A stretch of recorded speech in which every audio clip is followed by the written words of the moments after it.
jiwa kita agar tunduk, hati kita agar tunduk, bahkan nafsu kita agar tunduk dalam diri kita harus dipaksa untuk ibadah dengan sedekah. Kan dengan sedekah, infak, zakat itu kan sebenarnya melembutkan hati. Ya. Itu paling penting.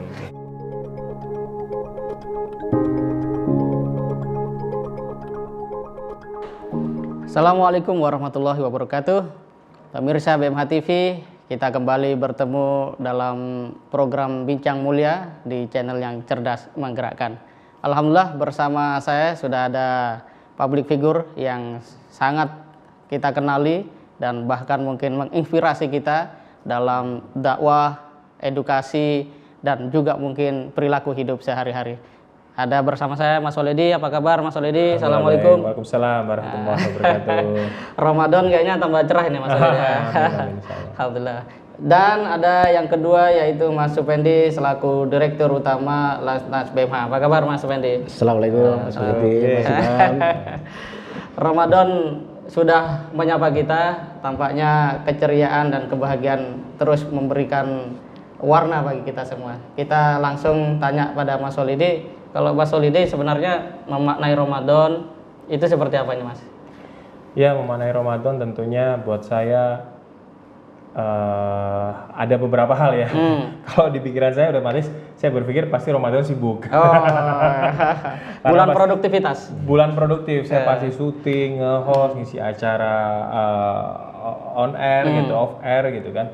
Jadi pasti saya sibuk ya. Dari mulai Januari itu udah mulai pasti sibuk gitu kan. Tapi tantangannya memang gimana mensiasati kesibukan tapi tetap ibadah itu tetap maksimal. Tetap maksimal. Gitu sih. Luar biasa.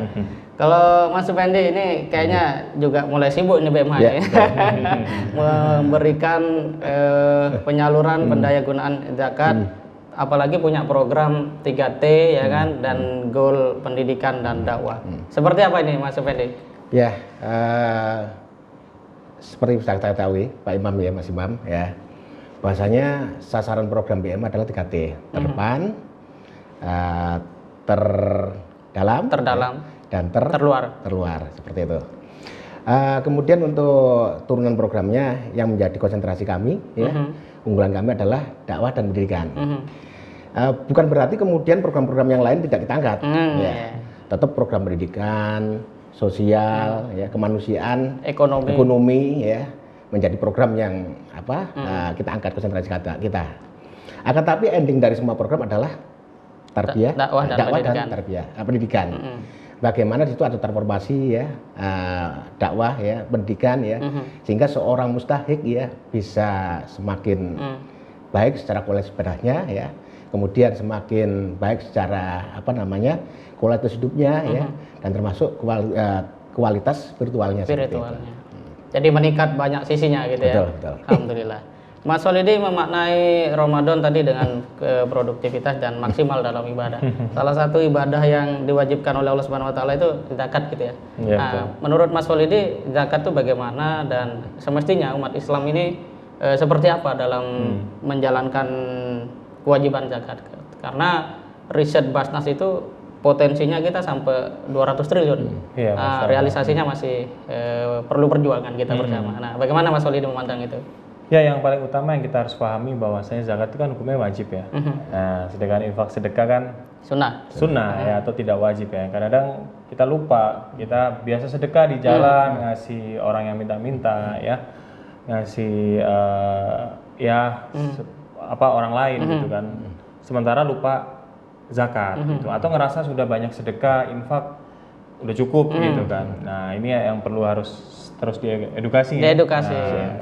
Saya bersama BMH, bersama Ustadz Supendi dan juga tim tentunya kita mengingatkan kembali nih kepada masyarakat bahwa jangan sampai kebalik, yang utamakan zakat ya. Kalau ada lebih rezeki lagi ya boleh infak sedekah. Ya. Dan saya selalu menyampaikan tentang ya sesuai dengan hadis Nabi kan, mana qasat shadaqatan mimmal ya, bahwa sedekah tidak akan mengurangi harta ya.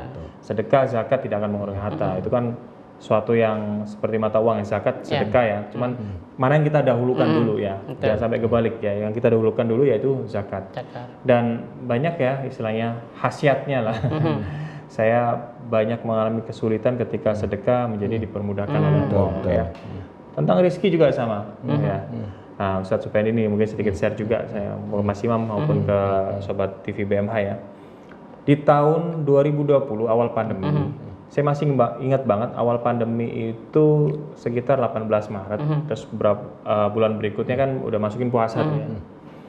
Saya waktu itu mau syuting sinetron, ternyata ke cancel karena pandemi, ya nggak jadi. Istilahnya udah ngomong sama produser ya. Terus pada saat awal bulan puasa, izin saya, Mas Walidi, aku boleh Mas ya masak makanan yang lebih banyak, agak lebih banyak lah, buat bagi-bagi ke orang yang membutuhkan di kampung kita, maksudnya di sekitar tempat kita tinggal di Jakarta Timur, dan juga ke satpam yang jaga rumah kita, gitu kan, komplek. Ya nggak apa-apa gitu kan, akhirnya bikin nasi kotak, nggak banyak, cuma 12 box gitu kan. Itu saya posting, saya tulisin captionnya, saya tidak peduli ini dikatakan ria. Yang jelas banyak saudara-saudari kita yang kehilangan pekerjaan. Masya Allah, karena pandemi kan, betul. Banyak banget video viral ya, ini di PHK dan segala macam. Ayo kita sama-sama banyakin berbagi. Saya menamakan gerakan solidaritas berbagi, gitu kan, semampu kita. Kenapa saya bilang nggak peduli saya dibilang ria? Karena cuma 12 box, bukan 12.000 box. Luar biasa ya. Cuma 12 box kan, ya cuma dikit kan, ayo berbagi. Dan saya menyimpulkan, yang namanya sedekah ya, itu seperti kita ketok pintu. Hari pertama sedekah, gitu kan, seperti ketok pintu rumah. Assalamualaikum, kira-kira yang tuan rumahnya dengar nggak? Paling baru, kayak ada tamu ya. Hari kedua, istri saya masih bikin tuh nasi box. Istilahnya ketok pintu lagi ya. Assalamualaikum. Nah, ketok pintu kedua kali di hari kedua, tamunya tuan rumahnya baru, iya ini ada tamu, yuk bukain pintu. Gitu kan. Hari ketiga sedekah lagi. Waalaikumsalam gitu kan. Baru buka pintu kan. Baru dibuka pintunya. Yang saya rasakan apa? Di hari ketiga sedekah nasi box itu, saya dapat callingan ya dari SCTV nge-host 2 program. Program baru. Jadi saya ngerasa ya Allah gitu kan, dengan sedekah nasi kotak hari pertama, hari kedua, hari ketiga, terus langsung ada jawaban. Jadi saya langsung dapat kerjaan. Gitu. Padahal waktu itu ya awal pandemi ya saya sama istri paling cuma pegang uang buat harian. Anak kita 4 tahun 5 tahun susu pampers tiap hari kan. Nah gitu kan. Ternyata dapat kerjaan. Betul. Jadi dalam kesempatan ini saya menyampaikan ayo kita berzakat, bersedekah, berinfak melalui Lasnas ini ya, BMH, karena memang saya kenal BMH nggak setahun 2 tahun gitu kan. Jadi ini lembaga yang amanah. Saya pernah terjun bareng ya Ustadz Supandi waktu kita ke Lebak Banten gitu kan, langsung ke daerah yang memang kena bencana. Dari Jakarta aja kurang lebih 3,5 jam darat kan baru sampai lokasi Lebak Banten itu. Jadi ini lembaga amanah. Ayo kita sama-sama. Dan mungkin ada kelebihan. Misalnya begini, anak-anak muda nih, Mas Rudi, ngapain kita zakat atau sedekah atau infak melalui BMH, kan bisa sendiri gitu kan. Saudara-saudara kita atau mungkin tetangga kita ada yang nggak mampu, ya silakan, nggak ada masalah. Cuma saya kasih edukasi begini, kita tinggal di Jakarta, kota besar ya, sedangkan orang yang merasa atau memiliki kebutuhan atau kekurangan itu bukan hanya di Jakarta, banyak wilayah-wilayah pelosok negeri. Kalau kita sedekah atau zakat ya gitu kan, ngasih zakat kita ke saudara-saudara kita di pelosok-pelosok hutan, istilahnya kita nggak mungkin sendiri dong, butuh biaya naik pesawat dan segala macam. Nah ini ada lembaga sebenarnya itu kita dimudahkan agar apa? Agar penyaluran zakat ini tidak terfokus hanya di kota-kota besar, yang tentunya alhamdulillah mungkin udah banyak orang yang nolong juga di kota besar. Yang saudara kita bukan hanya di kota besar, tapi juga di wilayah-wilayah pelosok. Jadi lebih merata kalau kita zakat melalui BMH. Masya Allah, luar biasa. Sejauh ini seperti apa Mas Supandi? Data yang kemudian menjadi sebaran pendayagunaan dana zakat BMH di tadi 3T, termasuk di dalamnya pedalaman, kepulauan dan perbatasan. Ya. Gini Mas Imam ya, kalau bicara jaringan ya, kami BMH sudah hadir di 34 provinsi seperti itu. Ada konsentrasi atau populasi atau mungkin segmentasi siapa sih penerima dari zakat BMH. Yang pertama adalah keluarga prasejahtera ya, kemudian yatim piatu ya, kemudian korban bencana dan kemanusiaan ya, pengungsi termasuk di dalamnya. Mu'alaf ya? Betul, mu'alaf di dalamnya. Terus kemudian juga masyarakat terdampak dari COVID ya. Kemudian santri termasuk wabil khusus di santri-santri menghafal Quran seperti itu. Mungkin ini sedikit saya sambungkan dengan yang disampaikan Mas Wilidi ya. Tadi terkait dengan kedermawanan atau mungkin dalam kondisi seperti ini ya, sisi kepedulian kita terhadap sesama semakin meningkat seperti itu. Dan saya rasakan ini juga dialami oleh BMH ya. Di awal pandemi tahun 2020 ya, kami di BMH merasa ya bahwasanya ini adalah tahun yang terberat seperti itu. Tetapi pada kenyataannya justru di tahun 2020 ini pertumbuhan BMH dalam aspek penghimpunan justru meningkat seperti itu. Nah, dan termasuk yang di tahun 2021 ini ya, artinya trennya ini justru ada peningkatan juga dari tahun 2020 yang tahun sebelumnya di awal COVID seperti itu.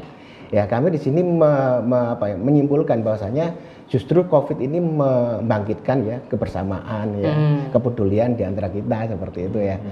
Nah, saya kira ini poin yang menarik ya, yang bisa kita ambil di situ seperti itu. Dan ini juga Ustaz Supendi bahwasanya ada beberapa hal yang harus kita renungi ya dari sebuah pandemi ini. Salah satunya adalah kita semuanya dekat dengan kematian. Betul. Jadi kalau dan based on fact atau based on fakta yang disampaikan Ustaz Supendi itu memang menjadi jawaban bahwasanya orang mungkin selama ini malas berzakat, bersedekah atau infak ya. Tadi disampaikan pada saat pandemi justru malah meningkat. Mungkin orang ngerasa wah aku udah cukup, anakku udah ini, rumah ada gini-gini, apa yang belum aku takut nih gitu. Kematian makin mendekat ya, makin dekat dengan kita. Akhirnya banyak yang berzakat. Gitu. Oke, mungkin ini menjadi sesi yang akan sangat berarti bagi pemirsa BMA TV, yaitu bagaimana menumbuhkan rasa ringan hati nih Mas Wilidi yang selama ini memang bukan sekedar melakukan tapi juga mengajak. Nah, tipsnya gimana tuh? Kadang masih kalkulasi orang matematis tuh masih jalan tuh, kuat itu Mas. Ini kan kalau saya kasih seperti tadi bahwa Nabi mengatakan sedekah tidak mengurangi harta. Faktanya berkurang Mas. Nah, itu tipsnya bagaimana? Artinya untuk kita coba melatih sampai kemudian tumbuh keyakinan. Ya, kalau dalam hidupnya kan jelas ya, ada sesuatu yang bisa dihitung, ada yang tidak ya. Terus ada kalau di kuliah itu kan kuantitatif sama kualitatif ya kan. Jelas kan ya, secara ilmiah juga jelas. Dalam hidup juga sama, ada yang terlihat, ada yang enggak. Dan justru ya, kalau kita lihat secara riset ya, gitu kan, kehidupan seorang itu banyak yang dipengaruhi besar itu dari alam bawah sadar yang enggak terlihat. Gitu. Jadi kayak contoh saya, ibu abah saya pengen jadi public figure yang islami. Kelas 2 SMP, ibu saya ngomong, Holidi, kamu kelak akan jadi public figure islami. Kelas 2 SMP, waktu itu sebelum zaman gadget, tahun 2002 ya, gitu kan. Public figure apa, ibu abah? Public figure itu orang yang dikenal masyarakat. Ketika kamu melakukan kebaikan dan dicontoh oleh orang lain, itu juga dakwah. Insya Allah dapat pahala. Alam bawah sadar saya nangkep kan, public figure. Ternyata terbukti ya 2008 saya jadi pemain film, jadi aktor, jadi artis public figure juga kan, artis yang Islam. Jadi ini penting ya buat sobat TV BMH bahwasanya ada yang terlihat, ada yang tidak terlihat. Ikhtiar kita juga sama, gitu. Usaha kita untuk mendapatkan kesuksesan, anak kita sejahtera. Ada orang ngoyok usahanya gitu kan, tapi dapetnya nggak seberapa. Ada orang yang usahanya, ikhtiarnya, tenaganya mungkin nggak 100%, tapi doanya lebih besar, gitu kan. Ternyata dapatnya lebih banyak. Jadi maksud saya, betapa luar biasa tentang zakat, infak, sedekah itu ya, itu memudahkan hidup kita dari yang tidak terlihat. Gitu kan. Ikhtiar doang gitu kan, tapi nggak dapat apa-apa. Maksudnya ikhtiar itu maksudnya hanya mengandalkan tenaga kita sendiri, meyakini bahwa kita bisa dengan tenaga sendiri. Khawatir juga kan nggak boleh kan. Khawatir musyrik juga kan, meyakini kekuatan di luar kekuatan dari Allah, bahwa aku bisa nih usaha, aku bisa bekerja, aku nggak boleh juga khawatir musyrik kan. Gitu. Kita harus yakin bahwa kita sukses ini datangnya dari Allah, kita berhasil usaha kita, dagang ikhtiar kita itu datangnya dari Allah. Nah, cara untuk Allah suka mengetuk pintu langit ini ya ini salah satunya. Dengan sedekah, dengan infak, dengan zakat. Jadi ikhtiar itu memang dengan fisik dan non fisik ya. Iya betul. Doa juga ikhtiar. Termasuk kejujuran, keyakinan gitu loh ya, luar biasa. Nah ini Mas Supendi kan dalam konteks pendayagunaan BMH juga tadi ada dalam rangka meningkatkan spiritualitas. Nah sejauh ini bagaimana orang-orang yang dibina ya, termasuk santri-santri terbaru ini sudah pada Ramadan kemarin itu ada 7 santri hafal Quran itu kan, dan itu tentu juga dari zakat kaum muslimin. Nah, seperti apa kegembiraan yang selama ini diraih oleh BMH yang pemirsa ingin tahu itu dari pendayagunaan dana zakat yang mencerdaskan, memberdayakan begitu. Ya. Yang menjadi fokus kami di BMH ya, bagaimana program itu bukan hanya sekedar hit and run ya, sesaat ya, tapi bagaimana program itu benar-benar bagaimana bisa mengangkat ya, seorang mustahik itu kemudian lepas dari ketidakpapaannya, ketidakberdayaannya seperti itu. Ya, maka tadi saya sampaikan goal kita atau mungkin program BMH konsentrasinya dakwah dan pendidikan. Dan kami meyakini pendidikan itu adalah merupakan media yang paling efektif ya ke sana seperti itu. Maka di situ ada pesantren tahfidz ya, termasuk pendirian sekolah ya, rumah Quran dan lain sebagainya, itu bagian dari proses pendidikan, dakwah pendidikan yang mengantarkan bagaimana anak-anak ini kemudian bisa berdaya secara keilmuannya dan juga dengan pendidikan formalnya dia punya kesempatan untuk lebih baik ya seperti itu. Jadi zakat ikut serta membangun bangsa ya, mencerdaskan bangsa, kemudian juga mensejahterakan bangsa kita. Terakhir nih Mas Holidi, mungkin bisa juga jadi closing statement. Apa sih yang harus kita lakukan di sisa Ramadan yang Allah berikan pada kita tahun ini? Ya, seperti kalanya ketika kita nanya orang haji mabrur itu ciri-cirinya seperti apa sih? Ya, umroh diterima, ibadah umroh cirinya seperti apa sih? Kan kalau guru-guru saya, kiai-kiai dari pesantren mengatakan bahwa saya dilihat setelahnya, bukan pada saat di sana doang ibadah, tapi setelah pulang ke Indonesia itu baik nggak ibadahnya, baik nggak amal ibadahnya gitu kan, akhlaknya, perilakunya. Sama seperti Ramadan ya. Jangan hanya kita baik ibadahnya di bulan suci Ramadan, tapi harus menimbulkan efek, bukan hanya efek horizontal tapi juga vertikal ya. Dan paling penting adalah efek sosial ya. Mohon maaf, ada yang sholatnya rajin ini tapi nggak peduli sama tetangga. Itu kan juga disayangkan. Ya kan? Bukan berarti sholatnya salah, tidak. Tapi sholat itu tujuannya juga ada efek sosialnya kan. Itu kan vertikal dan horizontal. Nah, mudah-mudahan ya di bulan Ramadan ini kita juga baik. Jadi yang sedekah zakat, ayo sekarang mumpung masih ada waktu nih ya, Ramadan belum habis, pahalanya berlipat ganda. Dan juga setelah Ramadan ya, di BMH banyak program yang butuh dukungan Anda semuanya ya. Ada yang dai pelosok itu kan, dai Tangguh luar biasa kan, dakwah bukan hanya di pusat kota tapi di pelosok-pelosok gitu. Itu kan saya lihat sendiri kan betapa luar biasanya. Berikutnya, kalau saya dulu ada nasihat ya dari kiai saya kan tentang hawa nafsu ya. Hawa nafsu itu kan banyak orang yang mengartikan istilahnya hanya satu kalimat, hawa nafsu. Sebenarnya terdiri dari kalimat. Memang terdiri dari dua kata, hawa dan nafsu. Tapi hawa nafsu itu sebenarnya terdiri dari dua makna dan dua kalimat, hawa dan nafsu. Kalau ya kita punya rumah atau punya kamar ya, itu kotor. Ya, hawanya kan negatif. Akan menimbulkan nafsu. Nafsu apa? Nafsu kejelekan, ya, nafsu keburukan. Akan malas-malasan di kamar, malas ibadah, malas belajar, malas baca, gitu kan. Karena dari hawa yang negatif ini, hawanya apa? Kotor atau kamarnya bau, ya, gitu kan. Jadi malas-malesan. Nafsu yang timbulkan nafsu keburukan atau kejelekan. Tapi kalau kita menciptakan hawa yang positif, ya, seperti apa? Kamar kita bersihin, ya, kita kasih pewangi, rumah kita bersihin. Yang ditimbulkan adalah nafsu mutmainah, ya. Apa itu nafsu kebaikan? Di kamar kita jadi rajin belajar, baca Al-Quran, ya. Terus jadi nggak berangan-angan yang negatif, karena hawa yang ditimbulkan adalah istilahnya hawa positif, nafsunya nafsu mutmainah, nafsu kebaikan, ingin melakukan kebaikan, terus menerus. Nah, agar diri kita ya, nafsu dalam diri kita ini tunduk ya. Salah satunya harus kita paksa itu yang namanya sedekah, infak dan sodako. Harus dipaksa. Mohon maaf. Sholat pun awal juga ada istilah dipaksa. Kan? Kalau nggak gitu nggak tunduk ya. Kita waktu kecil diingetin ngantuk-ngantuk dibangunin orang tua kita, sholat subuh itu kan ada dipaksa juga. Tapi lama-lama kita menerima tanpa disuruh pun kita bangun. Nah, sama jiwa kita agar tunduk, hati kita agar tunduk, bahkan nafsu kita agar tunduk dalam diri kita harus dipaksa untuk ibadah dengan sedekah. Kan dengan sedekah, infak, zakat itu kan sebenarnya melembutkan hati. Betul. Itu paling penting. Dasar pesan yang sangat luar biasa untuk yang kita amalkan. Nah, ini pantas kalau BMH Ramadan ini mengangkat tema atau tagline kebaikan tanpa batas ini. Nah, keren tuh, bagaimana seruan Mas Effendi? Ternyata memang kita berbuat baik jangan hanya pada saat Ramadan, tapi juga di luar itu. Walaupun harus gaspol nih di Ramadan. Silakan Mas Effendi. Ya, tahun 2021 ini Ramadan masih dalam kondisi pandemi seperti itu ya. Artinya keterbatasan ruang gerak kita ya. Termasuk barangkali beberapa saudara kita juga karena efek ya kondisi pandemi ini kemudian usahanya juga ada penurunan ya. Mungkin barangkali karirnya juga demikian seperti itu. Akan tapi saya memandang ya, melihat ya, atau bahwasanya keterbatasan itu bukan berarti menjadi pembatas ya kita untuk berbuat baik seperti itu.